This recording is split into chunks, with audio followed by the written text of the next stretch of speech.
Hi, babes. Welcome to another episode of Love and Lattes. I'm Victoria Icenhower, and today's episode, we're going to go a little bit deeper into my origin story and what and how, not what, but how my divorce experience with death, dating in the new era of apps, and ramen noodle diets were the actual perfect catalysts to transform and pivot me towards this new, beautiful life I get to be in right now.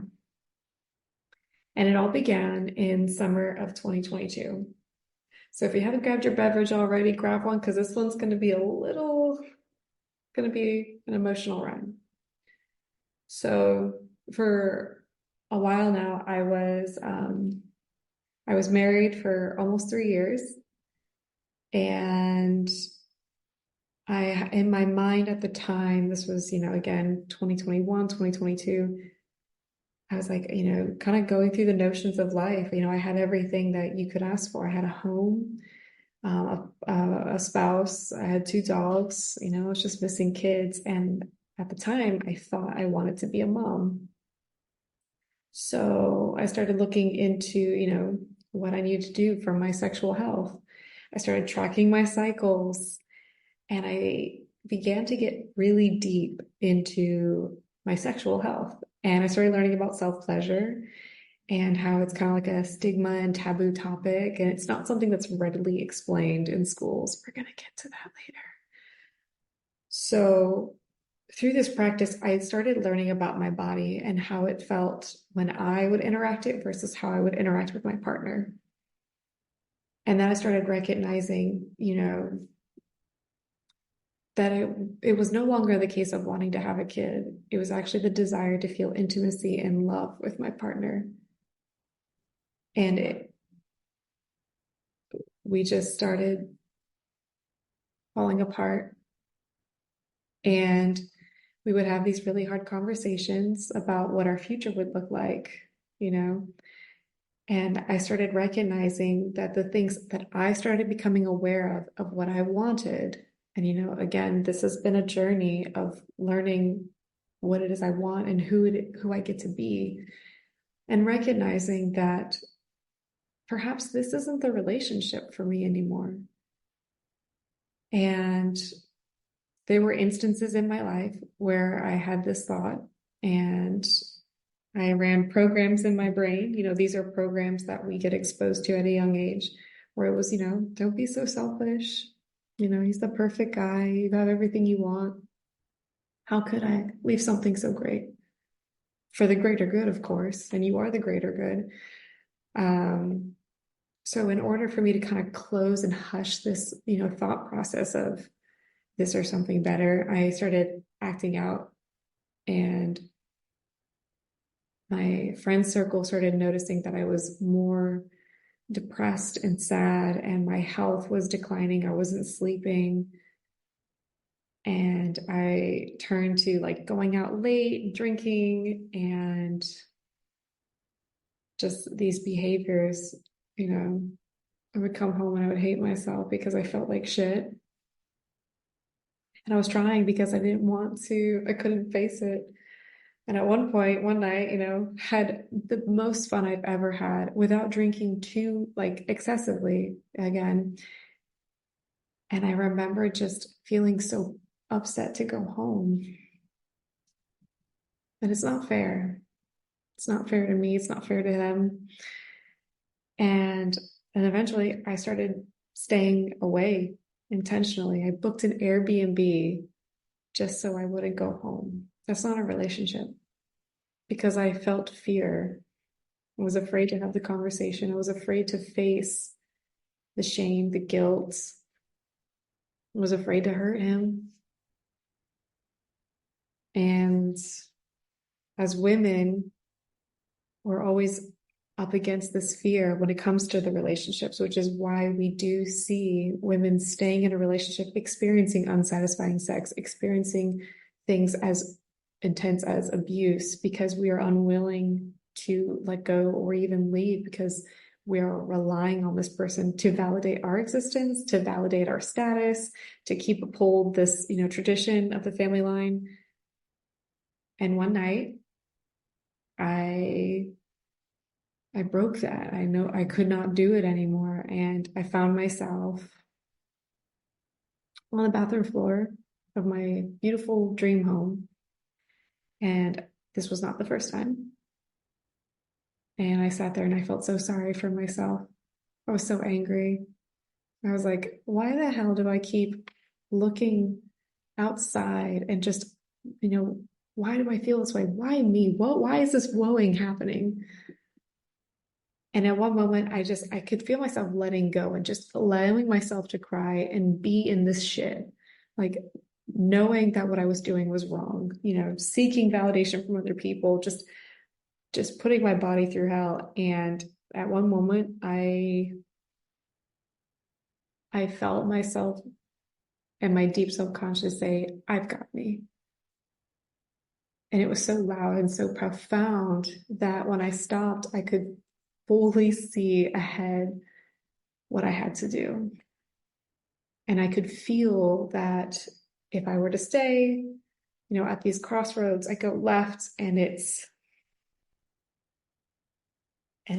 repeating these cycles. I knew I would be here again because we had these conversations. We talked about going to counseling. We talked about, the willingness to sacrifice. And we literally would say to each other, like, oh, you want this? Well, I'm not that guy. And the other direction was to go through divorce. And the fear there, when it came to the two choices, it was like, what do I have to lose? And if I choose divorce, I'm going to have to let go of everything that I had worked so hard to build, this relationship, this house. What's going to happen to the dogs? How am I going to survive? What are my friends going to think of me? All of these questions are normal. Because again, we want to be validated. We want people to love us. We want people to like us.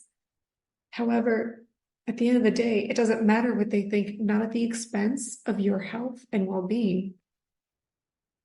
And on the other end, it was like, if I stay here, I'm sacrificing this deep knowing that I'm destined for something better, that there is something better than this. There is something better for him. And so I chose the divorce. And it was probably one of the hardest conversations I've ever had. I've never cried so much in my life. And it wasn't even like that thought process happened one night, and it took me like days to finally create the courage to say it. And he knew it. He knew it too. He knew it was coming.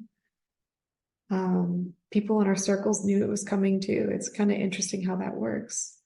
However, when that conversation was finally had and I, just the weight off the chest was gone.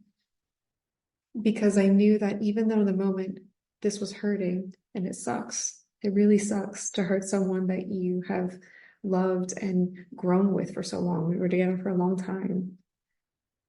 And just knowing that they deserve better because you're taking up space for someone who will truly appreciate them. So the divorce process began. I moved out. I actually moved into an apartment that I had manifested and dreamed about when I was fantasizing this next chapter.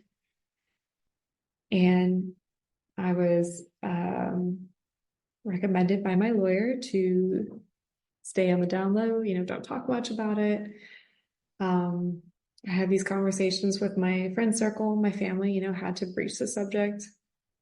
Interesting enough, friends saw it coming and they were, even though it's a devastating process, there will be people who will advocate with you. There are people who are going to choose sides. So I lost relationships, and I also saw the ones who were going to stick with both of us. I'm not saying they pick sides. I'm just saying that there are people who are going to be like, I know this is good for you, so we are cheering you on because this is going to be really hard for both of you. And then there are people who no longer want to associate. And that's because they're going to be fighting their own programs and their own urges and situations that are happening in their relationship. And so moved out, found my place, It was scary.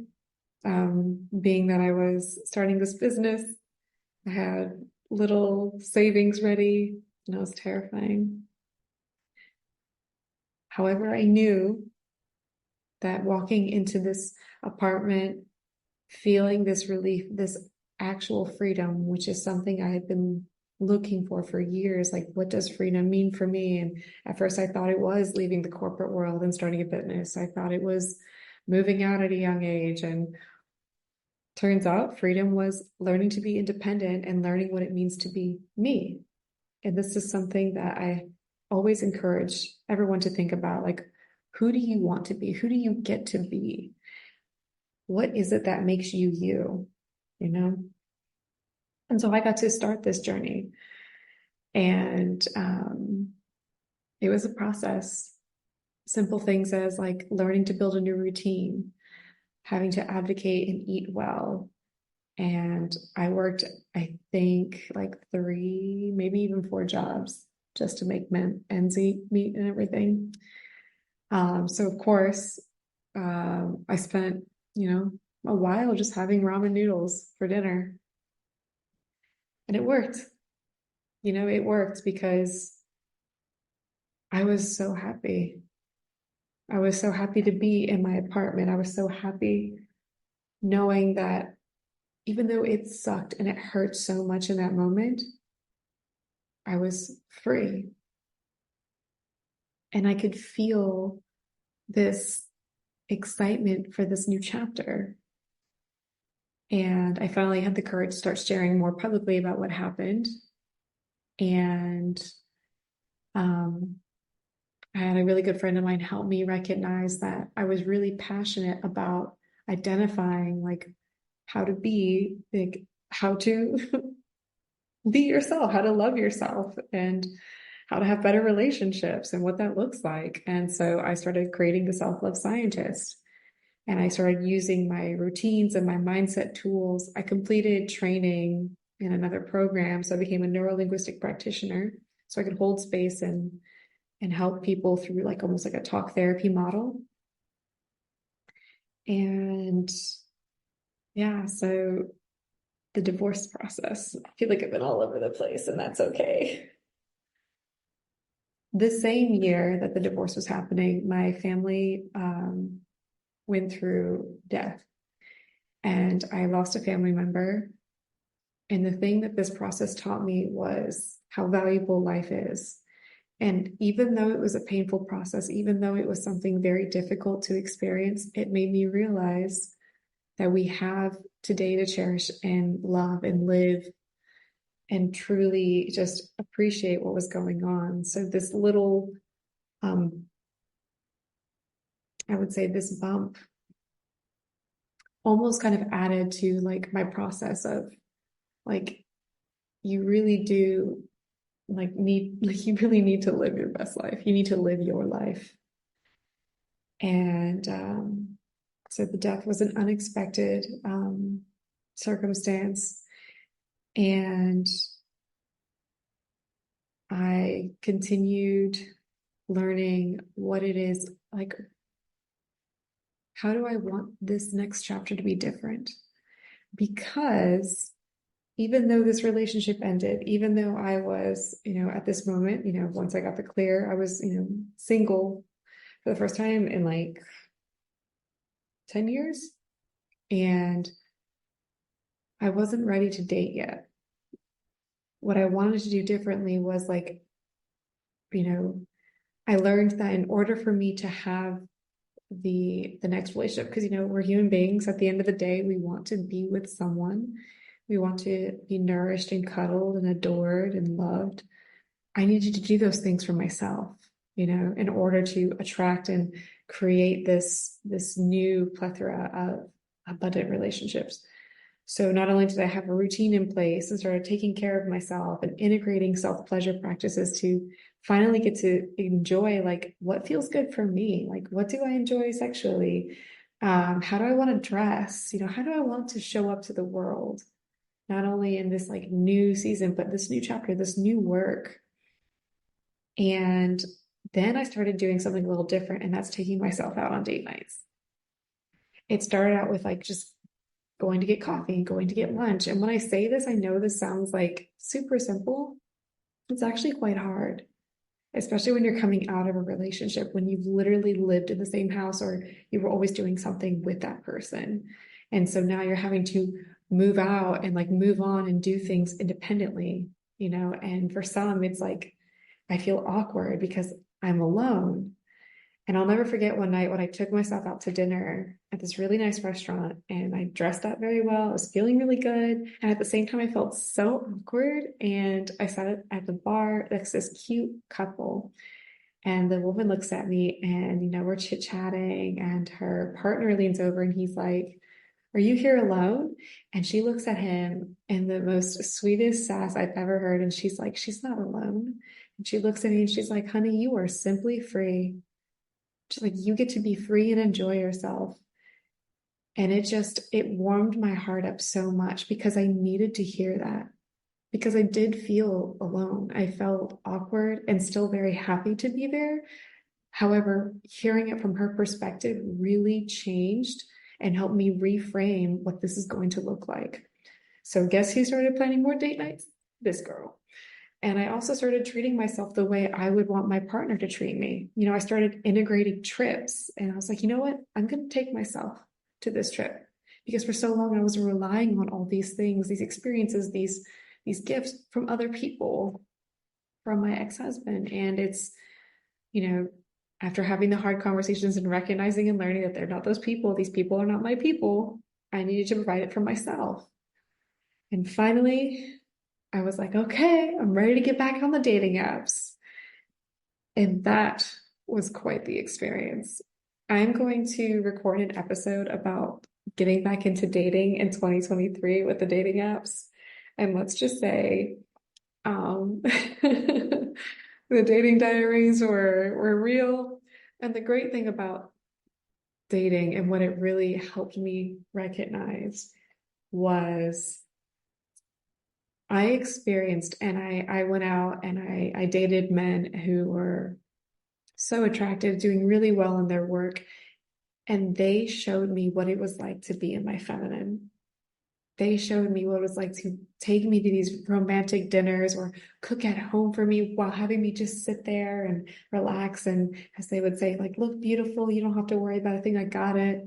And it was just something so foreign to me because I felt I was always in my masculine. My previous relationship, I was always planning and doing and executing. And then to have it reversed for the man who was like, "I'm going to cook for you. I'm going to pick you up. I made reservations for this restaurant," or "I want to worship you. Like, your body is beautiful," and feel that, actually feel that. It is fucking phenomenal to allow your body, after learning like the different intricacies of what feels good and just experiencing that safety and that lush with your partner.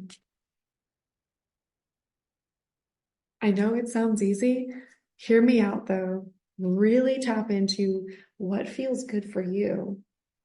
Do you know what you actually enjoy in the bedroom? When was the last time you planned yourself a date night? These are all the conversations that I'm having in my private sessions. And you would be surprised how many human beings and lovely, high-performing workaholics who are successful don't allow this kind of space for themselves. They don't allow the capacity because deep down they feel like they're not worth enough.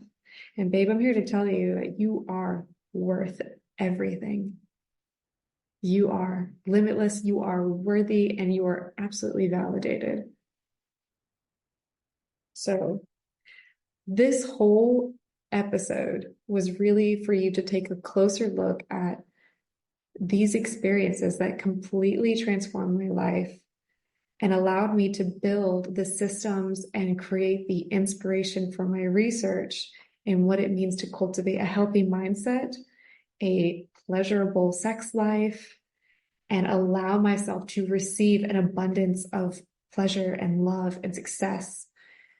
And I'm helping individuals recognize this by creating more confidence and experiencing better intimacy, having more sustainable and successful relationships personally and professionally.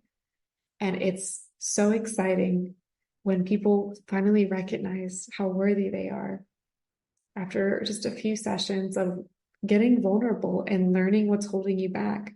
For me, it was the fear of being alone and not feeling loved, and the shame behind wanting to be on my own and moving forward, because I knew deep down, I was like, I know like there is a life out there for me where I get to experience these things. And let me tell you, 2022 was hard. It was scary. It was terrifying. It was painful. And that's what being a human being is all about. Getting out of your comfort zone, experiencing these situations so that you can come out on top and you can keep going. The key to growing as a human being is to be vulnerable. I'll say it one more time. The key to being a human being and grow is to be vulnerable. And for you, that might look like having a hard conversation with someone. It could also be scheduling that date night. Once it happens, it gets easier. And there are support systems out there. There are resources available. There is something out there for someone. And babe, I'm going to say it again, and I can say it over and over. You are worth it. You are absolutely worth it. So thanks for tuning in. I think we're going to stop there. I've got some really great episodes coming up. We'll definitely be diving into more about like what does self-love look like and how does this impact my relationship. We'll definitely share some amazing stories. I know people are really looking forward to hearing this information. I hope that you do find some gold nuggets for today, some really great takeaways, especially knowing that, how valuable you are, that we're all going through our own shit, and it gets to be easy. All right, love. Thanks for listening. I'll see you next time. Thanks for listening to Love and Lattes, and have the best day ever.